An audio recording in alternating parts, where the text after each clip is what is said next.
अगर दोस्तों इस वीडियो में हम बागेश्वर धाम की बात करेंगे और ये समझने का प्रयास करेंगे कि क्या ऐसी कोई पद्धति है जो अध्ययन में सफलता का मार्ग प्रशस्त कर दे। तो इस बात के लिए सबसे पहले हमें जो बागेश्वर धाम के स्वामी हैं उनके बारे में समझना पड़ेगा। मतलब देखिए, एक सन्यासी, इतने सारे विषय हैं उसके पास, लेकिन हल सिर्फ क्या है उनके पास? हल सिर्फ कोई ऐसी अलौकिक शक्ति मैं नहीं जानता उनके पास है नहीं है, ना ही मैं उनकी आलोचना कर रहा हूँ और ना ही मैं उनका समर्थन कर रहा हूँ। मैं बस जो उस प्रक्रिया है उस प्रक्रिया को समझने का प्रयास कर रहा हूँ कि क्या ऐसी प्रक्रिया से कोई अध्ययन का मार्ग प्रशस्त हो सकता है क्या, और वो भी इस विधि से कि अगर हम उसको अनुसरण में लाएं तो क्या कोई एग्ज़ाम वगैरह निकल सकता है क्या। तो देखिए, वो जो स्वामी हैं उनके पास अनन्य भक्त आते हैं। हर किसी का अपना एक अलग सब्जेक्ट है और उन सारे विषयों का वो एक मतलब सार्थक जवाब दे देते हैं, और जो भी उपाय होता है वो अपनी दृष्टि से कर देते हैं, जो भी उनके पास साधन रहे हों। अब अगर हम एक विद्यार्थी की बात करें तो उस विद्यार्थी के पास बहुत सारे सब्जेक्ट होते हैं और उसके पास सिर्फ एक ही ऐसी प्रक्रिया है जिसका वो अनुसरण करता है, और वो है अध्ययन। अब उस अध्ययन में वो कितना सफल होता है ये उसके उस जो एकाग्रता है उस पे निर्भर करता है कि कितना ध्यान से वो किसी विषय को पढ़ता है। देखिए, बहुत ऐसे गुरु हुए हैं और बहुत ऐसे विद्वान भी हुए हैं जिनकी जो अध्ययन की विषय शैली रही है वो अध्यात्म से जुड़ी रही है। तो अगर अध्ययन को अध्यात्म से जोड़ करके देखा जाए, जैसे मैं उस अध्ययन को अध्यात्म से जोड़ने की बात कर रहा हूँ, जैसे हमारे जो स्कूली या कॉलेज या फिर पीएचडी वगैरह की डिग्रियों में जो हमें सब्जेक्ट्स पढ़ने को मिलते हैं उनकी सूक्ष्मता को जब समझ लिया जाता है तो पीएचडी पूरी हो जाती है। उसके अगर मध्यक्रम को अगर समझें तो फिर हमको कॉन्सेप्ट क्लियर हो जाते हैं और शुरुआत में वो उनकी बनने की प्रक्रिया को मतलब समझाया जाता है स्कूल वगैरह में। तो आगे अगर हम थोड़ा सा इसमें जोड़ें, समझने का प्रयास करें तो ये कैसे संभव है, इसको मैं अभी आपके सामने स्पष्ट करता हूँ। देखिए, अगर कोई व्यक्ति ये कहता है कि उसको बिना बताए किसी दूसरे की बात पता चल जाती है, तो ऐसा ऐसा कुछ ना तो कुछ वो मतलब अपने अंदर समाहित किए है जिस हिसाब से उसकी एकाग्रता उस बात को सुनने या समझने पे उसको विवश कर देती है, जिससे वो उस चीज़ को समझ लेता है। अब अगर हम अपने 6 सब्जेक्ट या 7 सब्जेक्ट या 10 सब्जेक्ट जो भी हमारे सब्जेक्ट हैं, सिलेबस हैं, अगर उनको पढ़ने के क्रम में हमारी एकाग्रता हमारे अंदर से कोई ऐसी चीज़ ढूंढे जो ऐसा लगे कि ठीक वो अलौकिक शक्ति की तरह है, और वो ऐसा लगे जैसे कि वो सामने बैठ करके हमें उस चीज़ को समझा रही है, अगर अगर इस तरीके की वास्तविक एकाग्रता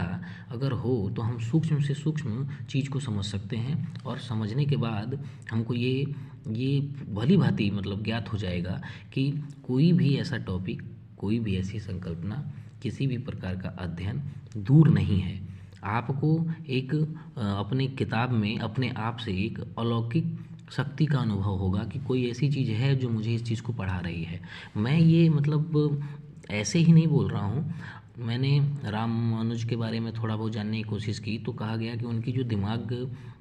का वो मतलब छोटा कण जाग गया है, जिससे कि उनको गणना करने में कोई समस्या नहीं होती। तो ऐसे ही प्रत्येक आदमी के मस्तिष्क में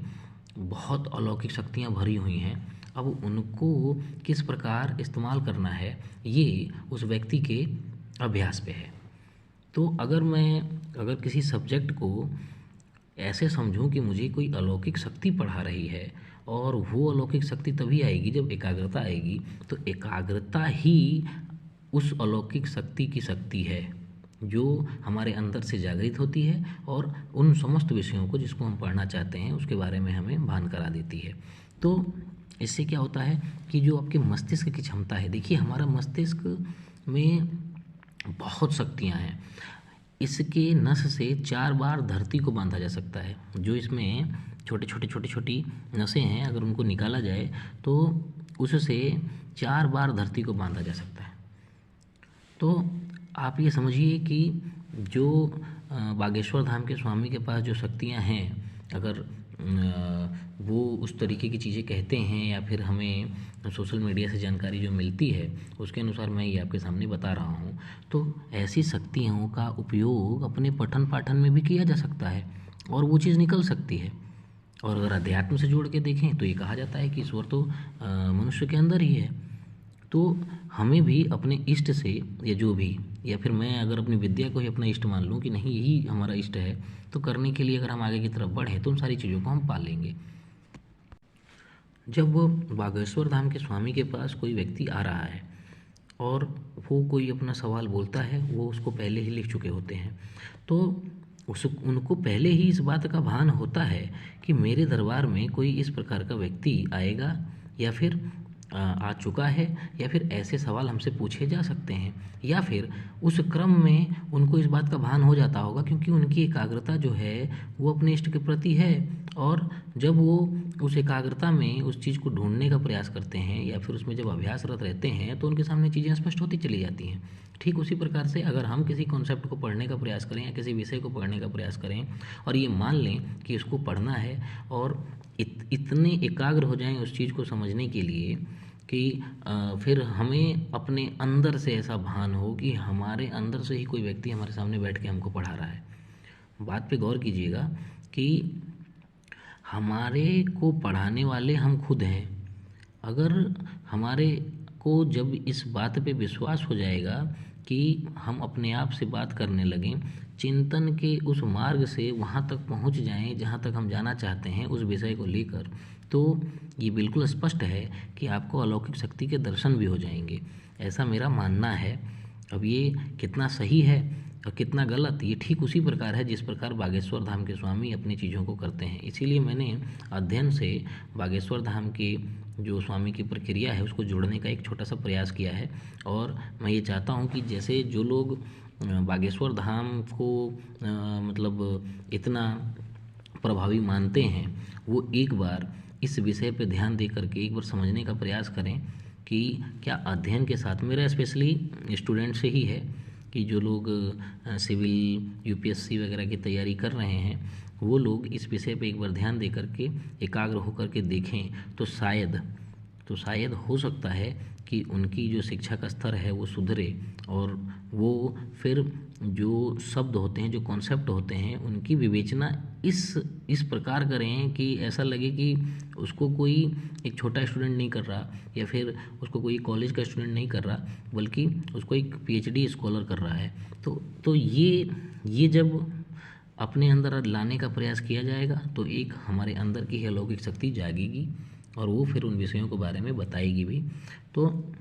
साइंटिफिक तो मेरे पास इसका कोई प्रमाण नहीं है, लेकिन अगर बागेश्वर धाम में सच्चाई है और अगर एक व्यक्ति भगवान को देख सकता है तो फिर एक व्यक्ति स्वयं का शिक्षक भी हो सकता है। मैं ये सिर्फ ये बताना चाहता हूँ कि कोई भी व्यक्ति स्वयं का शिक्षक स्वयं हो सकता है और उसके जो आंतरिक शक्तियाँ हैं वो उसको शिक्षण का कार्य